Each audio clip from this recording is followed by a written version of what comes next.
'cause I don't give a fuck what you say. Yeah, I'ma do shit my way. Strategi senyap Sinteyong yang bikin rival bingung Timnas Indonesia. Siapkan kejutan di FIFA Matchday. Dan informasi selanjutnya, Timnas Indonesia U23 akan segera dialihkan pada Indra Syafri. Ada apa? Dan yang terakhir, pemain Timnas Indonesia berpotensi gacor lawan Turkmenistan di FIFA Matchday meski sudah lama absen. Selengkapnya di sini bersama saya untuk Anda. If you think you're fucking better, see, I will outwork you, turn you to an enemy, hurt you so bad that you're gonna need some therapy. I got the motherfucking recipe, I've been cooking up hits, I'ma leave a legacy. Dalam waktu dekat, tim nasional Indonesia U23 dan juga timnas Indonesia senior dihadapkan pada dua agenda penting yang akan berlangsung bersamaan pada bulan September ini. Kita tahu saat ini jajaran pelatih Indonesia tengah disibukkan dengan berbagai ajang internasional, mulai dari kualifikasi Piala Asia, FIFA Matchday kontra Turkmenistan, dan persiapan skuad timnas Indonesia U17 menjelang gelaran Piala Dunia U17. Hal tersebut membuat Sinteyong yang melatih timnas Indonesia senior dan juga U23 kesulitan membagi fokus untuk memimpin kedua tim tersebut. Oleh karena itulah Sinteyong pun memutuskan untuk menunjuk asistennya Choi In-chol untuk menggantikannya di timnas Indonesia agenda FIFA Matchday pada September 2023. Timnas Indonesia senior akan menghadapi Turkmenistan di Stadion Gelora Bung Tomo, Surabaya pada 8 September 2023 dalam agenda FIFA Matchday menghadapi Turkmenistan. Sedangkan timnas Indonesia U23 akan berlaga di babak kualifikasi Piala Asia U23 pada tanggal 9 dan 12 September mendatang. Sinteyong mendapatkan target tinggi dari pihak PSSI di ajang kualifikasi Piala Asia U23 kali ini. Maka dari itulah pelatih asal Korea Selatan itu mengaku cukup berat jika harus menangani dua tim sekaligus dalam waktu yang berdekatan. Penugasan Choi In-chol sebagai pengganti sementara dari Sinteyong untuk mendampingi timnas Indonesia senior di agenda FIFA Matchday pun menimbulkan rasa penasaran dari salah satu media Malaysia. Mereka ingin mengetahui apa alasan serta strategi dari Sinteyong menunjuk Choi In-chol sebagai pengganti sementara. Selain itu mereka juga mengulik perjalanan karir pria asal Korea Selatan yang merupakan pelatih timnas Korea Selatan wanita pada 2019 lalu.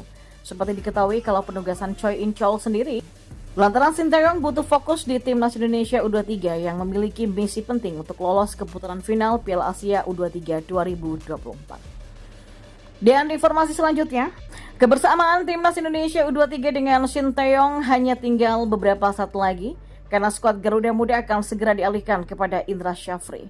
Ramadan Sananta dan kawan-kawan hanya akan berada di bawah kepelatihan Sinteyong sampai dengan selesainya agenda kualifikasi Piala Asia U23. Saat ini Sinteyong sudah memanggil sebanyak 27 pemain untuk mengikuti pemusatan latihan atau training center agar lebih siap dalam menghadapi babak kualifikasi Piala Asia U23 nantinya. Apalagi Indonesia juga akan menjadi tuan rumah dari babak kualifikasi grup K turnamen antar negara Asia tingkat umur tersebut. Indra Syafri sendiri pun juga sudah mencoba melakukan konfirmasi secara langsung untuk mengambil alihan pemain kepada Sinteyong jika agenda tersebut sudah selesai. Jarak pelepasan dengan hari terakhir pengalihan diperkirakan akan dilakukan paling lambat pada hari ke-1 yakni bertepatan dengan tanggal 13 September 2023. Bersama Indra Syafri, Garuda Muda akan dipersiapkan untuk menghadapi event Asian Games 2023 yang berlangsung di Hangzhou, China. Asian Games sendiri akan bergulir mulai tanggal 23 September sampai 8 Oktober 2023.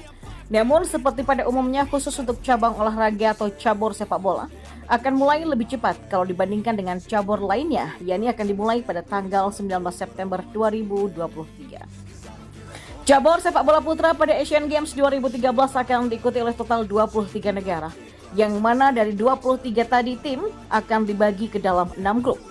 Timnas Indonesia sendiri menghuni grup F bersama dengan Taiwan, Korut, dan juga Kirgistan. Dari 3 lawan yang ada, hanya Korut saja yang memiliki kualitas di atas Indonesia. Sedangkan untuk 2 tim lagi, Indonesia diperkirakan akan minimal bisa menyamai bahkan melebihi.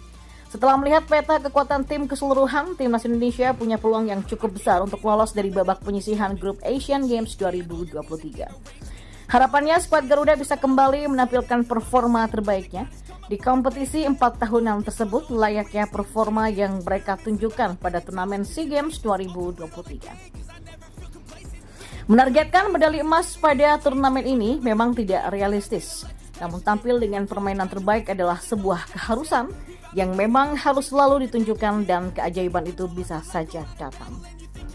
Lalu di informasi yang terakhir, ya, sejumlah pemain yang sudah lama absen memperkuat timnas Indonesia berpeluang besar untuk kembali gacor ketika laga melawan Turkmenistan pada agenda FIFA Matchday untuk periode September 2023.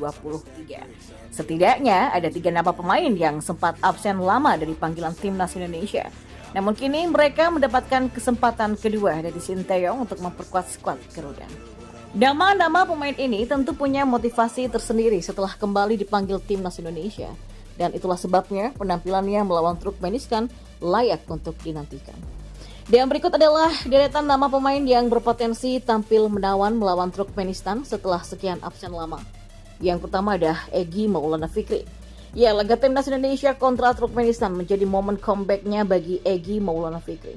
Dia sudah lama memperkuat skuad Garuda setelah terakhir kali tampil pada ajang Piala AFF 2022. Ya, tentu saja penampilan impresif yang ditampilkan pemain berusia 23 tahun ini bersama Dewa United bakal menjadi modal berharga untuk memberikan kontribusi terbaiknya kepada skuad Merah Putih. Sebab di level klub, Egy Maulana Fikri menjadi salah satu pemain yang cukup diandalkan pelatih Jan-Ode Ricardi. Dari 10 pertandingan di Liga 1, Egy sudah menghasilkan 2 gol dan 2 assist untuk Dewa United. Lalu yang kedua adalah Adam Alis. Ya, Adam Alis akhirnya kembali mendapatkan panggilan timnas Indonesia setelah bertahun-tahun absen di ajang internasional. Sejatinya sejak berusia muda dia sudah menjadi satu pemain yang pernah dipanggil. Momen itu terjadi pada medio 2017. Adam Alis akhirnya mengukir debutnya bersama timnas Indonesia pada laga melawan Kamboja. Dia juga pernah dipanggil Sinteyong jelang kelanjutan kualifikasi Piala Dunia 2022 zona Asia.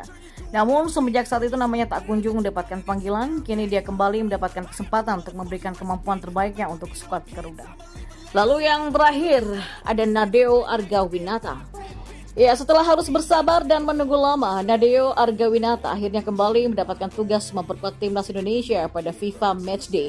Dia sempat terlupakan oleh Sinteyong.